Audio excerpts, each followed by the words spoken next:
amigos, sejam muito bem-vindos a mais uma entrevista aqui no Repórter MT. Hoje, aqui na nossa bancada, nós vamos receber a primeira entrevista desse ano com o Dr. Max Lima, que é cardiologista e já está aqui conosco para a gente falar sobre questões do coração. Primeiro, agradecer sempre o convite, Ana, sempre um prazer falar contigo, falar aqui com a equipe que fica aqui, que eu não vou citar o nome.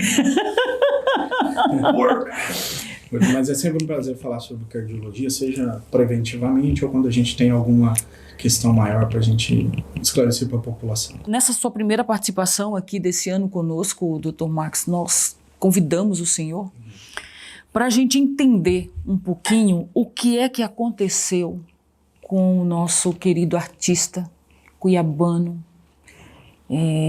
enfim, um ídolo da boa música sertaneja, João Carreiro, né? Foi divulgado bastante aí que ele sofria do propilapso da válvula mitral. Isso. O que é isso? Queremos entender. Assim, de uma forma para a gente dividir assim, bem acadêmico. Por favor. As doenças do coração, elas podem ser, a gente nascer com elas, ou seja, são congênitas. Elas podem ser adquiridas ao longo da vida através de hábitos ruins, ou elas podem ser genéticas, que em algum momento da vida esse gene ativa e ali vai apresentar uma doença.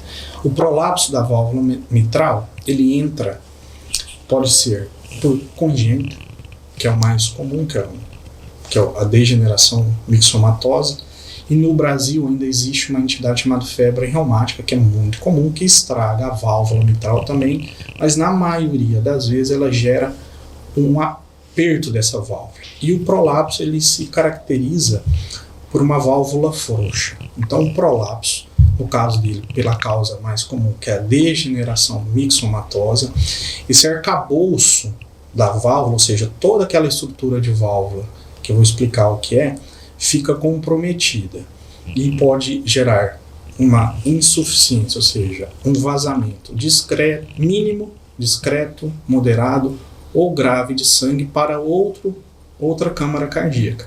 E ao longo do tempo, se isso é grave, a outra câmara vai sobrecarregando de volume e com isso ela tende a ficar grande e o coração fica inchado e fraco. A válvula mitral nada mais é do que uma comporta.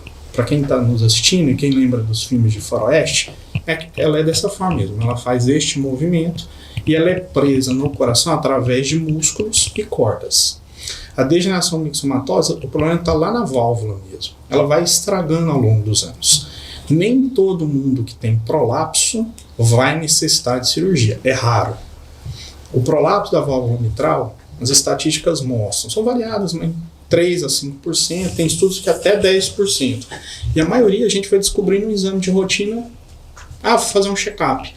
Aí tem um prolapso ali, a gente vai orientar que aquela pessoa todo ano tem que repetir um determinado exame, que o exame padrão ouro para o diagnóstico e acompanhamento é o ultrassom do coração, é cardiograma, mas a maioria, a cada 10 pacientes que tem prolapso, apenas um vai precisar de cirurgia ao longo da vida. Então, assim, é uma doença de uma certa forma extremamente prevalente. Então vale essa orientação, porque muita gente talvez em casa agora fala assim, não, mas eu tenho prolapso. Exatamente. Eu vou ter que operar? Exatamente. Não, calma, que não é bem assim. No caso do João Carreiro, parece-me que ele já nasceu com esse problema, Dr. Max. O que provoca isso? Então, a maioria é congênita, ele já nasceu com uma tendência à válvula ser fraca. Esses arcabouços, alguma coisa provoca isso? Existem causas, sim, mas que não é mais comum. Mais comum é isso, assim, eu nasci com a predisposição de ter essa válvula ser degenerada ao longo do tempo. Tem algumas doenças, por exemplo, o lúpus vai fazer isso. Doenças do colágeno, como síndrome de Marfan e Ehlers-Danlos, que não é o caso dele, e são as exceções. O mais comum é você ter, porque eu brinco, né, entre aspas, porque Deus quis, você ter uma válvula que vai ter talvez uma vida útil ao longo dos anos, né, ele com 41 anos, desde pequeno essa válvula com deficiência foi piorando a deficiência, não é que ele nasceu com ela já com uma deficiência grave, certo. Ela veio piorando ao longo dos anos, não fica claro quando ele fez o diagnóstico. Mas no consultório, às vezes a gente pega pacientes que vão ter uma disfunção da válvula, vão demorar 10, 12, 15 anos para a gente poder começar a pensar em fazer cirurgia. O que ela provoca? Como ela é uma comporta, que divide uma câmara de outra, ela divide o átrio esquerdo do ventrículo esquerdo. O átrio esquerdo é onde chega lá do pulmão o sangue oxigenado. Ele se acumula ali, a válvula mitral abre, cai o sangue no ventrículo esquerdo, que é a principal câmara do coração, a válvula se fecha, o coração bate, o sangue é ejetado para o corpo. O que causa? Se eu tenho a válvula aberta, na hora que o sangue vai ejetar esse sangue para frente, um pouco volta. Esse pouco que volta já acumula para a próxima. Isso repetida vez, imagina que você vai repetir isso 80 vezes por minuto, em média, 80 batimentos por minuto, 24 horas por dia, 365 dias por ano, por 20 anos. Então você começa a aumentar essa câmara que ficou aqui, que é o átrio esquerdo, e depois você vai aumentar o seu ventrículo esquerdo. Se não tratada, lá no final você vai ter o coração fraco e inchado. Você vai ter uma insuficiência do coração de causa valvar. Então a cirurgia ela é indicada, nem todo paciente que tem grave, você já indica a cirurgia. É o momento adequado da escolha, mas se você passar o time, ou seja, o tempo adequado, quando você vai operar, passou o tempo. Aquele músculo ficou comprometido. Ao operar, o músculo não vai voltar ao normal. Você vai continuar com insuficiência cardíaca. Se eu não opero nunca, uma hora, talvez nem o transplante resolva. Quais que são os sintomas do agravamento dessa condição, Dr. Max? A maioria dos pacientes que tem prolapso de válvula mitral é discreto e não tem sintoma. É um achado. Alguns sintomas são sintomas que, assim, quando eu te falo, você fala, não, doutor, mas quase tudo eu posso ter isso. Esse tipo de sintoma que é palpitação, batedeira, dor no peito, uma dor bem esquisitinha, cansaço aos esforços. Esses são os mais comuns. Uma fadiga, mas é um sintoma assim, frustro. A maioria vai chegar no consultório, vem fazer um check-up, tenho 40 anos, faço esporte, não sinto nada, faz vai que tem um prolapso. Existem algumas orientações, por exemplo, válvulas com prolapso têm maior tendência a acumular bactéria e fazer uma infecção na válvula. Então estes pacientes a gente sempre orienta. Tem que ter um cuidado muito grande com o dente, porque é da onde mais sai bactérias, então tem que ser um cuidado que no Brasil a gente ainda tem uma saúde bucal ruim. Esse paciente, ao fazer determinados procedimentos dentários, ele vai ao cardiologista porque ele tem que tomar antibiótico antes e depois. E a maioria, como eu te disse, a cada 10 pacientes, um apenas durante anos vai progredir. A progressão da doença aí vai dando sintomas de coração fraco. Cansaço aos mínimos esforços, inchaço da perna, tosse seca, fadiga crônica, incha, às vezes vai inchar não só a perna, mas incha ali o fígado, dá muita plenitude, que assim, eu como um pouquinho, parece que eu comi um boi, mas isso a gente está falando de um paciente que o problema dele nem é, o sintoma nem é da válvula mais, e sim da disfunção gerada no coração, principalmente na força. A intervenção cirúrgica, nesses casos, ela só pode ser corrigida com uma nova válvula, Dr. Max? A troca não existe, acho que a gente deve começar assim, ó. Não existe remédio específico que pare essa evolução. Olha só. E ela pode nunca evoluir. Como eu te disse, o que a gente faz é, doutor, descobri. Eu vou lá, vejo a característica da sua válvula. Isso independe de qualquer esforço externo que eu possa fazer? Essa pergunta é boa, excelente. Guarda essa pergunta. Vamos voltar lá, mas eu vou respondê-la. Essa pergunta é muito boa. Max, mas tem algum remédio em que eu pare o processo? Não, não tem. Às vezes eu vou dar um remédio para tratar o sintoma. Você está lá com a batedeira, eu te dou um remédio para a batedeira. Mas em si não tem nenhum remédio que atue nessa válvula para parar de progredir. E até mesmo porque ele nem sabe qual válvula vai progredir. A gente só vai saber fazendo acompanhamentos seriados. E aí você perguntou, mas não tem nada de externo? Sim, ser saudável ajuda. Mas ele não era saudável? Não, mas vamos pensar os isso que nos surpreendeu. Não, mas se eu malhava, tinha... Se eu trazer mais problemas para o coração, se eu estou acima do peso, por exemplo, o cara que está acima do peso, o coração trabalha mais. Se o coração tem que trabalhar mais para sustentar mais peso, uma válvula doente, eu vou pagar mais o preço. Ela vai piorar antes. Não a válvula. Lá vem o senhor querendo mandar a gente pra academia, gordo. No final, tudo. No final é ter rotina saudável. Amém, por isso nós vamos. Se o cara já tem um problema na válvula, ele vai fumar? Ele vai arrumar placa de gordura pro coração? Ele vai... Entende? Então, não sim, porque você fazer uma troca valvar num paciente rígido, saudável, isso eu estou falando é literatura. Se eu pego 2 caras e comparo, olha, esse aqui fumava, tem o pulmão comprometido do cigarro, já tem placa de gordura, está desnutrido. E pega um cara jovem, magro, esse cara que vai morrer na complicação cirúrgica é exceção, que existe, infelizmente, é o que a gente está lamentando. Sim. Né? Uma cirurgia que tem uma mortalidade muito baixa e que no Brasil a experiência dos nossos cirurgiões cardíacos é muito grande na troca da válvula. E sim, a opção ainda padrão ouro é a troca. Dr. Marcos, mas eu ouvi falar em alguns sites, em alguns lugares, eu li que já existe a opção de tratar pelo catéter, entrar lá e colocar uns clips. Nem todos os casos. E esses casos que colocam clips, geralmente são para pacientes idosos, estou falando na realidade atual, cujo risco de abrir o peito é muito grande. Quando o risco, que era o caso dele, é baixo, eu colocar o clipe, eu vou estar dando o pior tratamento. Caramba. Entende? Então, assim, doutor, mas não abriu. Não, eu estou dando o pior tratamento. A próxima pergunta ia ser justamente essa. A gente vai estar oferecendo o pior tratamento. Se teria outras possibilidades, nesse caso em específico? Não teria. A discussão aí é uma discussão técnica. Qual tipo de válvula? Coloca uma válvula biológica, uma mecânica. E aí são discussões em que o médico, junto com a equipe, porque essa tomada de decisão, Ana, não é de um médico. É de um hard team.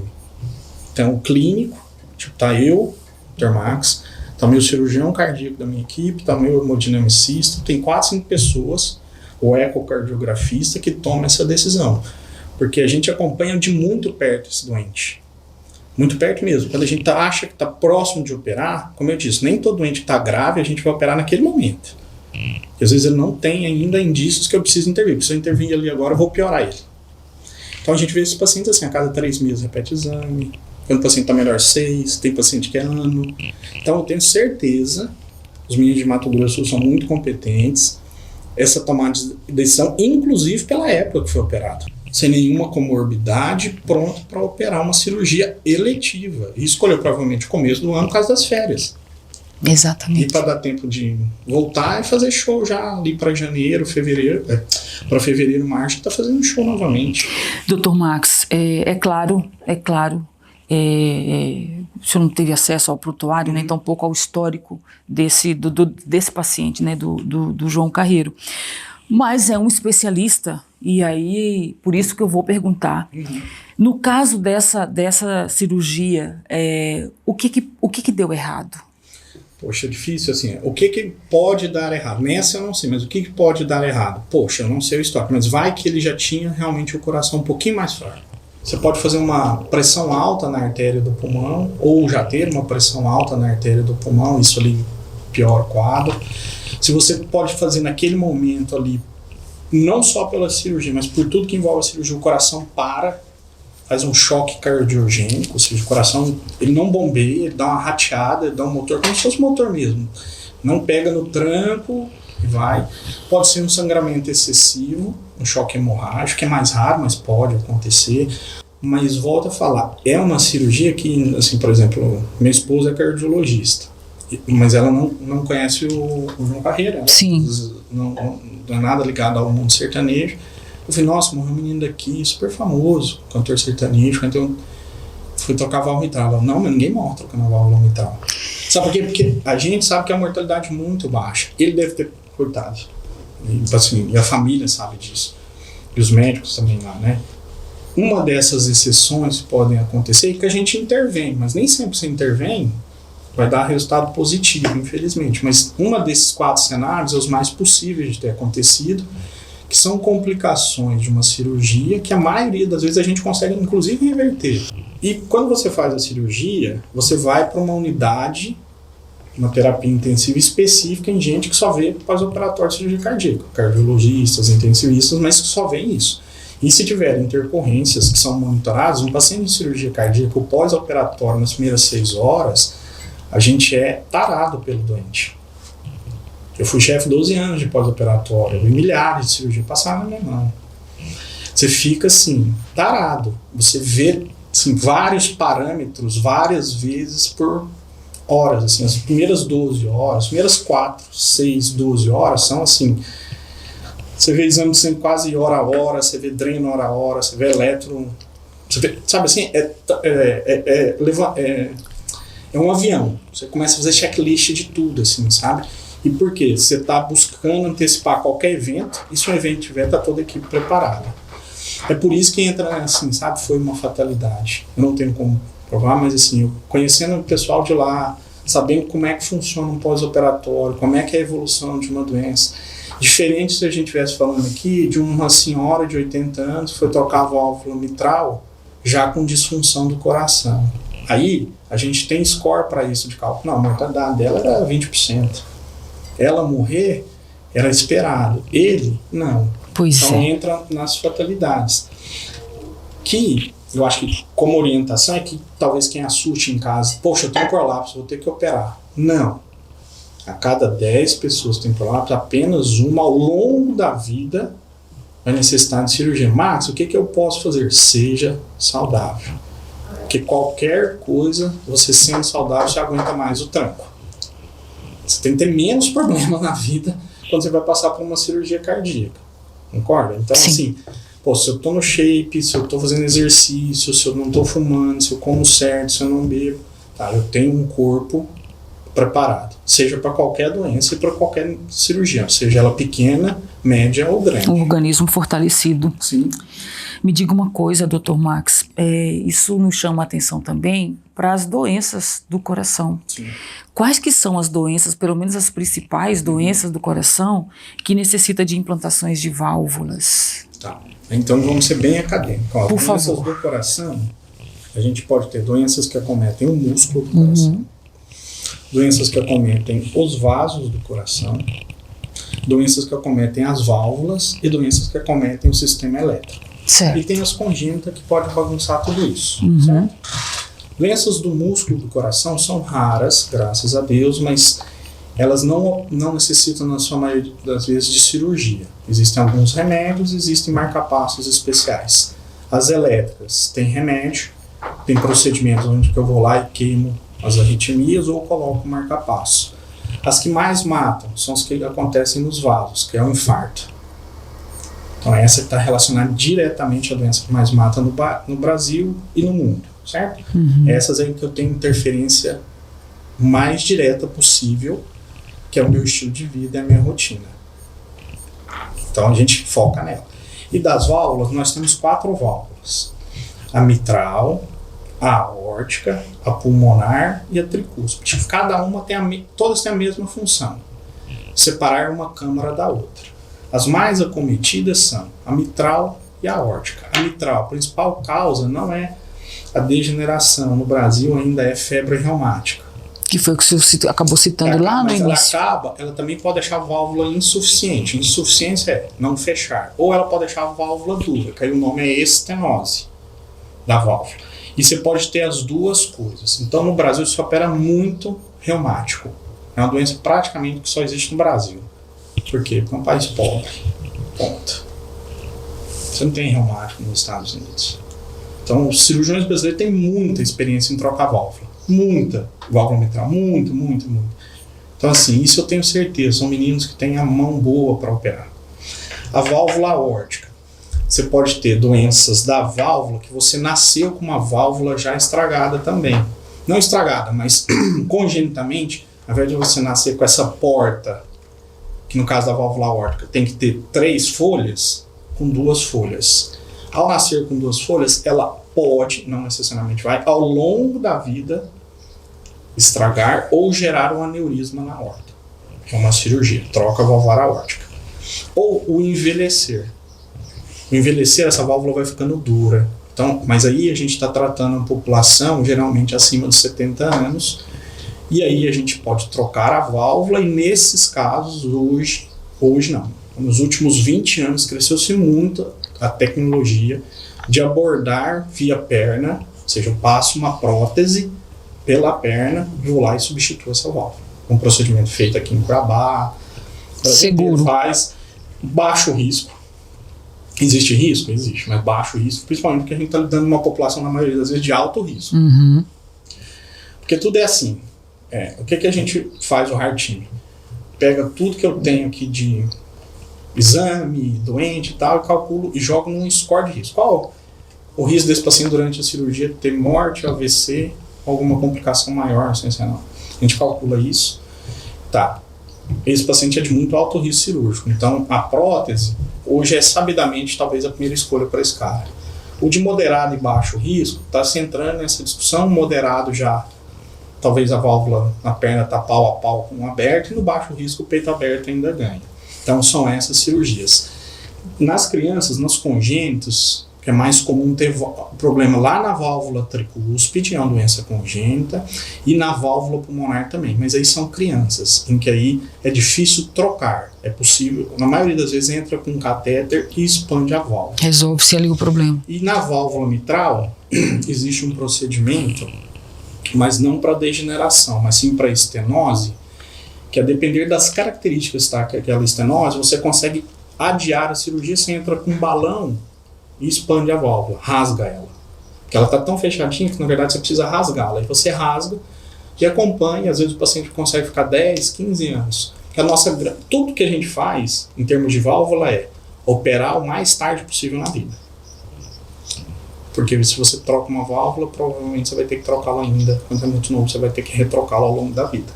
E aí, doutor Max, é claro que a gente não posso ainda me despedir do senhor sem que, na sua primeira participação aqui desse ano conosco, deixe um recadinho para as pessoas cuidarem melhor, sobretudo do coração. Pessoal, assim, essa época do ano, de dezembro até janeiro, a gente é imbuído desse espírito de mudança, de renovação. Até brinquei aqui da renovação do casamento. Quase matou. Mas assim, a gente busca, né, as promessas, as metas, né, tudo que a gente quer. Perfeito, ótimo. Mas a gente tem que sair do papel para a execução. E grande parte disso passa por você tentar criar uma rotina. Eu falo isso na minha mídia social, e rotina não é algo quadrado. Assim, rotina é fazer isso, tal horário, tal. Rotina é você fazer tudo que é importante para você todos os dias. Se eu quero falar em inglês, eu tenho que ter uma rotina. Não significa que eu preciso estudar todo dia 8 horas da manhã. Eu preciso estudar 1 hora de inglês. Se eu quero ser saudável, não sei se eu já falei isso aqui, mas eu ser saudável gasta energia. Então, ao você criar uma rotina, isso te liberta, te dá escolhas, né? E liberdade nada mais é do que fazer aquilo que você não gosta. Você não é escravo dos seus desejos. Né? Essa definição, obviamente, não é minha, não tem inteligência suficiente para falar. Tem sim. Isso é do filósofo estoico, né? O homem verdadeiramente livre é aquele que faz o que não gosta, ou seja, realmente ele é livre. Então, assim, a construção da saúde ela é diária. É acordar e falar, hoje eu vou ser saudável. Porque a gente acorda com uma folha em branco, né? Essa é a meta do dia, vencer meu cérebro, por exemplo. Eu tô aqui olhando, falando, cara, eu vou na academia ou não vou? Acho que eu tenho uma desculpa perfeita, né? Tô no programa, chegar um pouquinho... não vou, né? Meu cérebro tá mandando pra fazer isso. Por falar em escolha, se inscreve aqui no nosso canal, aciona o sininho, para que toda vez que o Dr. Max estiver aqui ou nós tivermos um outro entrevistado, você possa ser informado e vir nos fazer companhia. Você já sabe, né? A qualquer momento a gente volta, portanto, até qualquer hora.